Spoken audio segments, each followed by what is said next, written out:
بسم الله الرحمن الرحيم. فلما أحس عيسى منهم الكفر قال من أنصاري إلى الله قال الحواريون نحن أنصار الله آمنا بالله واشهد بأننا مسلمون.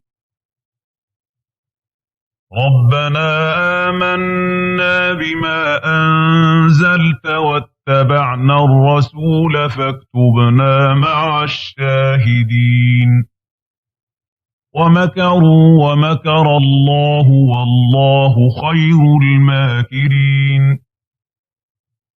إذ قال الله يا عيسى إني متوفيك ورافعك إلي ومطهرك من الذين كفروا وجاعل الذين اتبعوك فوق الذين كفروا إلى يوم القيامة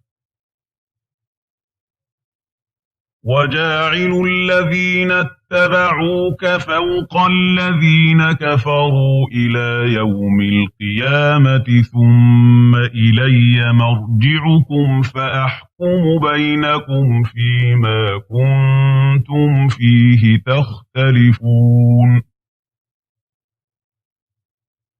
فأما الذين كفروا فأعذبهم عذابا شديدا في الدنيا والآخرة وما لهم من ناصرين.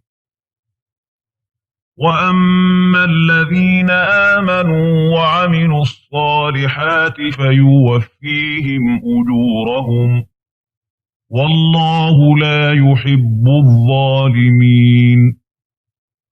ذلك نتلوه عليك من الآيات والذكر الحكيم. إن مثل عيسى عند الله كمثل آدم خلقه من تراب ثم قال له كن فيكون. الحق من ربك فلا تكن من الممترين. فمن حاجك فيه من بعد ما جاءك من العلم فقل تعالوا ندع أبناءنا وأبناءكم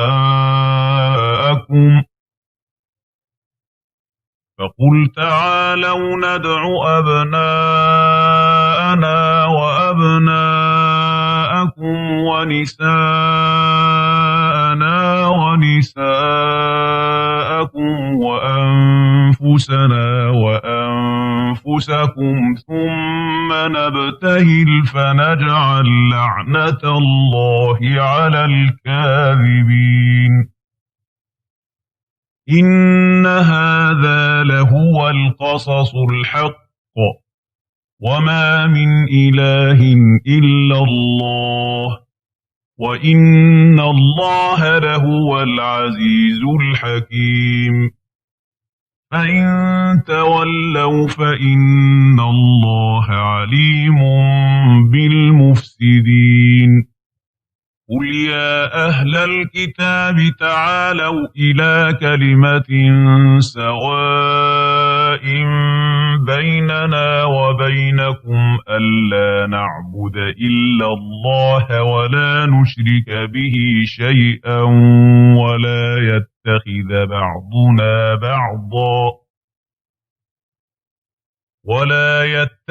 بعضنا بعضا أربابا من دون الله فإن تولوا فقولوا اشهدوا بأننا مسلمون.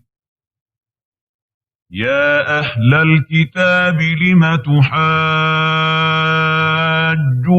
في إبراهيم وما أنزلت التوراة والإنجيل إلا من بعده أفلا تعقلون. ها أنتم هؤلاء حاججتم فيما لكم به علم فلم تحاجون فيما ليس لكم به علم والله يعلم وأنتم لا تعلمون ما كان إبراهيم يهوديا ولا نصرانيا ولكن كان حنيفا مسلما وما كان من المشركين إن أولى الناس بإبراهيم للذين اتبعوه وهذا النبي والذين آمنوا والله ولي المؤمنين ودت طائفة من أهل الكتاب لو يضلونكم وما يضلون إلا أنفسهم وما يشعرون يا أهل الكتاب لم تكفرون بآيات الله وأنتم تشهدون يا أهل الكتاب لم تلبسون الحق بالباطل وتكتمون الحق وأنتم تعلمون وقالت طائفة من أهل الكتاب آمنوا بالذي أنزل على الذين آمنوا وجه النهار واكفروا آخره لعلهم يرجعون ولا تؤمنوا إلا لمن تبع دينكم قل إن الهدى هدى الله أن يؤتى أحد مثل ما أوتيتم قل إن الهدى هدى الله أن يؤتى أحد مثل ما أوتيتم أو يحاجوكم عند ربكم قل إن الفضل بيد الله يؤتيه من يشاء والله واسع عليم يختص برحمته من يشاء والله ذو الفضل العظيم